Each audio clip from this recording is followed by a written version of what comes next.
a number of memorable moments over the past 7 years, including, you just heard it, calling the shot for Kyle Van Noy, earning his first Super Bowl ring in New England. We had a chance to talk to Steve about the 2000th episode milestone and much more, including Zach Wilson.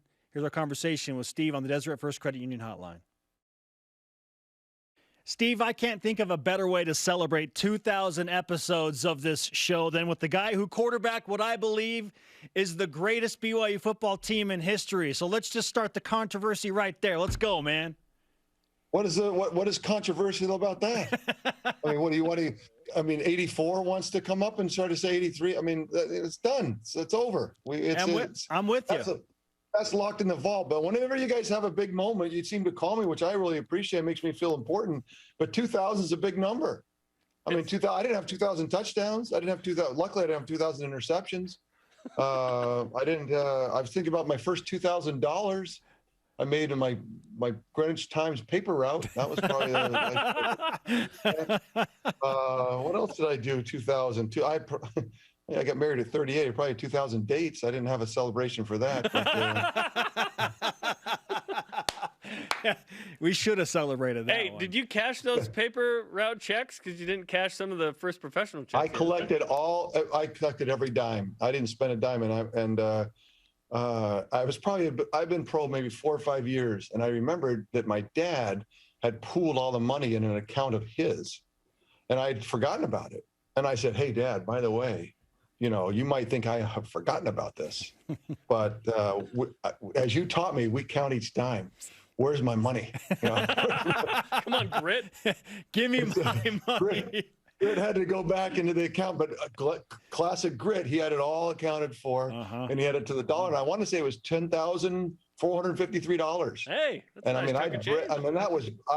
had every dollar I made since I was 6 years old. I put in that little account, and so that was pretty cool. And my oldest son, he had done the same thing. He's at school at music theater school in New York. And he knows he's going to be waiting tables trying to get on Broadway. And he's like, "I need passive income, Dad." I'm like, "What do you know about that?" And he wants to, I have $10,000 and I want to pool it with you and we can go into a 50-50 in it. So he's a little businessman too. So that's awesome. He was more business oriented than me. I just wanted the money. In the end, that's what we all want. Yes, yeah. I love it. Steve Young with us on episode 2000 of BYU Sports Nation. We're still trying to wrap our minds around actually 2,000 episodes. Can you believe they let two goofballs like us do 2,000 episodes? I know. I always shout out to Kiki Solano too, because she's part of the action as well. But totally. You guys are amazing, and it's. You probably, because it's 2000, you lose track of why it's 2000, and what you do for so many of us out here, kind of needing that BYU fix every day. And not only that, but it has to be entertaining. It has to feel authentic. It has to feel like you guys are, not just faking it. And I just give you a lot of kudos for how you do it. And the truth is, when we join the Pac-12 or the Big 12, and they have to use the BYU networks to kind of help them you guys are going to go big time. Like, it's not just going to be, when we get it done and you guys go big and it's worldwide, just remember me. All right. I know you guys will tend to forget the little people. Steve, who? What? Oh, Steve Young. Yeah. What? 2001? that was so long ago. Yeah. No one cares about that. Yeah. Right. Okay. Well, enough about us, and you're very flattering. We're flattered by that. Okay. Zach Wilson. Let's talk about Zach Wilson. You were featured a couple nights ago on QB21 with Kirk Herbstreit, talking with Zach, which was fun. Zach Wilson looks like he's going to the Jets. Your Niners have moved up to 3, so if the Jets, for whatever reason, get cold feet, it seems like the Niners would take him there. So what has this been like for you to see his ascension from late ad in the recruiting process to a top 5, top 3, top 2 pick? People, I think that's, if I had to, to me, the 49ers moved to 3 in hopes of Zach. That's my opinion. And probably believe the Jets in the end would go for a more traditional pick. Zach has come from the independent school of BYU in the West, and there's a lot of people, and it was a meteoric rise and a kind of a one big year, if you can think about it that way. But in that year, Zach did things that, if you study it, my friend Greg Knapp at the Jets, he's the quarterback coach. He coached me at the 49ers, and I love Greg, and he, we were talking earlier in the year as he studied Zach, and he's like, I can't believe some of the things he does. And that is not necessarily a physical trait. It's not necessarily something that, as a layman watching the game would go, oh my gosh. It's the little tiny things that are really unheard of to be done by someone with that little experience. And I think that's why the excitement grew as NFL coaches started to watch the tape after the Super Bowl or whenever their seasons ended. And you noticed that. It was like Zach had his meteoric rise in the NCAA ranks, and then some scouts around and people. But then it was when the coaches of NFL teams, that's when because they augment the scouts' work, because the scout does his work, and then the coaches have to, that's the yeoman's work. And when the coaches started to do that, that's when February, remember in February, there's like, holy cow, he's not the top half of the first round. He's in the top 5. And then it was like the top 2. And then it was like, you know what? I heard a number of people just say, look, if it was me, I'd take him over Trevor. And be like, how is that possible? I mean, what are you talking about? That's nuts. But then you watch the film and what we saw, the little things that are not underappreciated. And that's why it's so hard to make sure that you're really seeing what you're seeing. And Zach is a unique offering to the NFL, flat out. And there is incredible hope that he can repeat the kind of things he did in his junior year for 15 years in the NFL. And that's why he's where he is because they believe that what he did against Boise State and San Diego State and Houston and all others is what he can do for the next 15 years in the NFL. Steve Young with us on BYU Sports Nation discussing Zach Wilson and his NFL prospects. Steve, if indeed Zach is the guy in New York, we heard you say on QB21 with Kirk Herbstreit that he's in the data and you like his attention to detail. And you pointed out how Peyton Manning and Tom Brady, and then we'll throw in Drew Brees, those guys just got lost in the data and film review, and they're junkies for the game. Zach has those qualities. But is that enough to help him find success in a place like New York that has struggled so consistently over the past decade? Well, let's build a case for the Jets. I mean, honestly, a year ago, if you said, what are the worst 5 places to be as a quarterback, that would be on the list. And there are more good places for quarterbacks today than there were 20, 30 years ago. I always felt like there was maybe 10 really good spots for quarterbacks to thrive. And in many ways, you would think that everyone would be great at it because that's how you thrive in the NFL. But that's a whole other episode. That's episode 3000 we'll do on why the NFL is so backwards. But there are more than 10 now that are good spots for quarterbacks to help them thrive.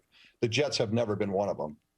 But the changes in the last 3 or 4 months with Coach Saleh. Saleh is a defensive coordinator, not my favorite head coaching kind of mindset. I like offensive minded, and I can make a case for it. You can believe it or not, but I just think in history, especially in 2021, you want an offensive minded head coach. But he was in San Francisco. He's been around Kyle and especially Mike Shanahan. They know the 49er. They understand now because the 49er way was lost for the 49ers for 10 years. Now it's back, and it's back in spades. And in many ways, what they did to run to the Super Bowl and what they've done the last couple of years and how they built a locker room and how they built that sense of collective purpose and partnership between coaches and players and all the things that are part of that 49er, DNA is Coach Saleh has. And now they have offensive coordinator Coach LaFleur, who is at San Francisco, and they have a line coach at San Francisco. They want to run the San Francisco offense. They're going to have some iterations, and I've talked to Greg Knapp about that. And they have Greg Knapp. Greg is a guy that I trust with quarterbacks. If I had a son that played quarterback and Greg could coach them, I'd be like, you know what? He's going to be taken care of. It's not going to be easy. It's not going to run. It's like all of a sudden the Jets just go to the moon. But things are in place that if I was Mike Wilson, Zach's dad, as I've told him many times, things are in place to get better and to give him a chance and to give him the support that he needs. And so that's really from where they were a year ago. That's best case scenario right now. And Joe Douglas is a guy that has Super Bowl rings on his finger, the GM, and he's a kind of guy that if he's picking Zach with 1 year and all the things I just told you about why you wouldn't pick Zach, That just tells you that he's done the work. Joe Douglas is he is no one's fool. And that's why I think maybe the 49ers thought that Joe would pass on Zach, because of that nature of who Joe is, that he wouldn't settle on Zach. And because he is a great compliment to what Zach has done, not just on the field for BYU, but what he's done with the Jets in interviews and iterations with coaches, because they put a lot of pressure on him. Give him a playbook the day before. You have 24 hours to study it. Now we're going to talk about it. And so into that original question you said was the data, right? Do you have the aptitude for it? And I think that's, and I said to Zach, he was at my little golf tournament the other day that we do with the charity for Forever Young Foundation, and grateful that he'd come by. And we had a picture with Jim McMahon, Zach, myself, and Ty. Ty came by, and so it was a heck of a picture. And I told him, it's your own fault. You know, if you go to the Jets, it's your fault. I mean, it's not like, and so I think that if you want to make a case for the Jets, that's the best case I can make. And it's a case that I feel comfortable with. There is a West Coast, even today, there's a West Coast, East Coast thinking, even around quarterbacks at times.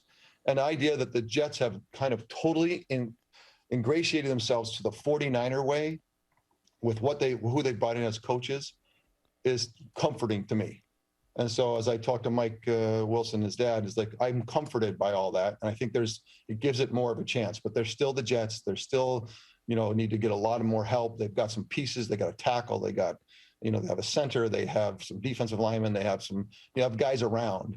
But you've seen this happen in Cleveland. You've seen it happen in Buffalo. You've seen it happen with the Rams with Sean McVay. You get a coach with a plan who understands all this stuff in 2021 and a quarterback that can make it happen. You can start to believe. So yeah. Until further notice, I'm a believer. I've called the Jets the fat-free Niners because of all the influence, like you talked about. That's fair. That's fair. There you go. I did want to ask you this. So if you had come out and the USFL didn't exist and you were going to the NFL, would you have been a top 5 pick? Because it's McMahon and Ziggy as the highest picked BYU Cougars ever. Zach is going to become the highest drafted Cougar ever. But where were you probably going to go in that situation if it was NFL only? Well, Sam Weiss came out and worked me out. The Cincinnati Bengals had the first pick. And then after that workout, he told me they were going to take me. And that's what they told Lee Steinberg, my agent. And that's when Don Klosterman came up from the LA Express. He'd been with the LA Rams, and Sid Gilman and John Hadel. And those are the 3 guys that came up to see me about the LA Express. And Kenny Anderson was the quarterback at the time with the Bengals. And I didn't have a real sense that I wanted to go sit around and watch Kenny Anderson play, nor did I necessarily have a lot of affiliation with, kind of making my career with the Bengals. And so I chose the LA Express, and I, Boomer Esiason, every time I see him, he curses me. He's like, look what you did to me. Cause then they chose Boomer Esiason in the second round that year. And he calls it the Bermuda Triangle. He went for the Bengals, the Jets, and the I think it was the Oilers. I can't remember where his third team was. So, but it backfired on me too, because I went to the LA Express thinking I'm going to be coached by the greatest of all time, Sid Gilman, John Hadel. Gordon Hudson was going to join me from the Cougars. He was an All-American. I had Gary Zimmerman, one of the best tackles in the draft. Now ended up being a Pro Football Hall of Famer. Kevin Nelson, guys from UCLA, JoJo Townsell. I mean, we had a lot of fun young guys, and it was great football. The football was better in the LA Express, but then I didn't realize that the NFLPA would sell me out and negotiate something else. I get something for it, but then we put all of us USFL guys into the supplemental draft. And that's the Tampa Bay Buccaneers had the first pick of the supplemental draft. And that's why I ended up in Tampa Bay. So I thought I was going to be able to go to the LA Express, come out a free agent, and go anywhere that I wanted to. And so, but yeah, I was going to be the first pick of the Cincinnati Bengals. So we're still trying to find the creamsicle jersey for the Tampa Bay Buccaneers with the number 8 and Young on it. Like that's a hot commodity. That would be good for the 3,000th episode. Yeah, exactly. I have some, and they are, if you can believe it, the creamsicle jersey was, back then they had the mesh jerseys. BYU had it, it's a light mesh. You figured in Florida they would have the light creamsicle mesh. They must not have made that color. So they had this triple ply almost like a blanket. It was a blanket jersey. And so we'd go out in Tampa to play the Bears, and I'd be wearing this blanket. Just orange sweating. single jersey.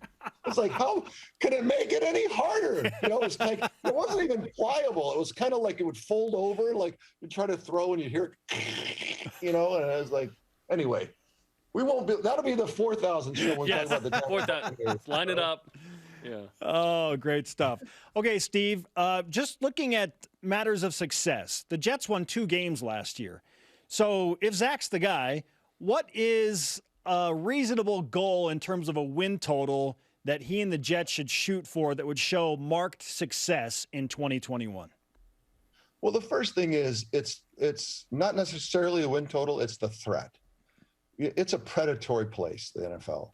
And everybody, it's a smell test every week, you know, and players are the ultimate, right? Because they prepare because they say, oh, this is a big game, or no, these guys are a joke, you know, like that's how players think about it. So you want to become a tough out. You want the locker room to kind of coalesce. Think about the 49ers, right as Kyle Shanahan showed up and they were terrible. He inherited a decent locker room, which I think the Jets have. And so as he built around it with a plan, you want that locker room to start to show itself early in the season. Like, wow, these guys are tough outs. Man, Zach is, I mean, he's as good as we thought, you know, and they're like 1-4. That's fine. As long as the smell test says these guys are, do not kid yourself. You're playing the Jets, you better suit up, you know, and that's what you want about midseason is that's how because you don't know how things are going to break. You can have a lot of crappy stuff happen to you and be, you know, 2-6 and say, wow, that is the best 2-6 team I've seen. That's the key. Because in the long run, if Zach can play for 15 years, they're going to get better and better. Now, if they have some things break their way, there's no reason why they can't do what the 49ers did in 18 or 17 or I can't remember the first year they kind of got going. There's no reason why they can't do what the Cleveland Browns did the first year that the new coach came. Like they have that kind of capability. And so that's, you know, that tops out at 8-8, you know, that'd be phenomenal, right? I think it's not impossible if things kind of break. If what I'm saying is true about what the 49er light that you're talking about, I think they could, and Zach can do what, you know, what he promised Joe Douglas he would do. I can do what I showed you at BYU. I can do it at the NFL level. And that'll be obviously really important. Yeah, we'll be watching with, great intensity this season. Okay, let's finish with this. So you took that photo, which is just an epic photo at your foundation there with Jim McMahon. Have you seen it? Oh, yeah. It's out. Zach put it out there. Oh, all right. Yeah. It's awesome. Oh, good. All right. So Zach put it out there. Yeah, Zach put it out there. Good. Maybe he was great. You know what? That was the first time I texted Zach for a couple of years. I talked to him a few times. You know, I talked to his dad at length. This is the first time I met him. And I will tell you that walking in to that, you know, think about that. He's walking in with Jim McMahon sitting there and Ty Detmer and, you know, Tim Brown is sitting at the table and, you know, and he sits down. And what I loved about how he sat down in a respectful way. Like you could see that he had a sense of the moment, but he also didn't sit down and was afraid or didn't feel comfortable. And it was just, it's the way he plays. It's a peaceful kind of, you know, it's all good. And I appreciated learning more about Zach in person. And now I know, you know, I have even more confidence that he'll be able to pull it off because those are not easy situations. Look, I'm older now. I can see human behavior and you can see people who are overwhelmed or that they're not ready for he's very natural. That's going to be, I was super excited for him. He told us that we said, what's the best advice Steve's given you? And he said, Steve said, I need to get better at golf. He's forgetting the 40 things I told him before. That was the last thing I said. It's requisite that you be good at golf, right? Like Robbie Bosco's just crushing it here in Provo whenever anyone plays. Taysom Hill's pretty good, apparently. Are you good? I just threw up in my mouth a little bit because I'm sick of Robbie being good at golf.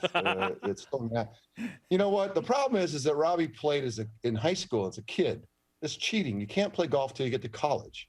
You know, and then you pick up the clubs, you go out to Hobble Creek, and you look terrible. And you lose 10 balls, right? That's part of the rite of passage. You don't get to, you know, just, you know, look smooth and easy. And that's Robbie, a smooth and easy golfer. It frustrates me. Same way in 1984 when I won the national championship. Oh no, I didn't. I was not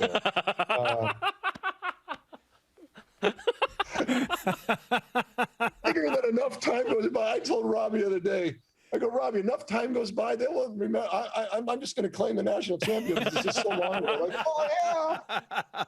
We'll start saying that and see how many people believe it. Yeah. Oh, you won. Right, that's why. Yeah. You won the That's what title in I've been doing here '83, for a while, Steve. though. You went the best team What? ever. You were the national champs in '83. Other than Gerald McNeil is the only reason why, whatever. Let's not belabor it. I agree with you, but let's say that Robbie Bosco is the greatest BYU quarterback golfer in history, although Jim McMahon's close. Okay. I am frustrated lefty playing righty. Keith Clearwater, BYU golfer, late 70s, early 80s, I'm his lifetime project. And I'm going to beat Robbie. Okay. That's my goal. I love it. Love it. I love Live on the BYU TV. Just like I did in '84. We're gonna broadcast it, celebrity golf tournament, BYU Sports Nation style. Going to Riverside. Let's go. Yeah. Hey, Steve, thanks so much for all you've done for the show. You've been a great support. Your fan devotion to BYU is second to none. We really appreciate you joining us. Let's go. Let's do it. You guys are great. Steve Young on the Deseret First Credit Union Hotline. Deseret First, you know why, we show how. Always fun to talk with Steve. He's the best, man. He's the GOAT, man. Okay, coming up, what will be the biggest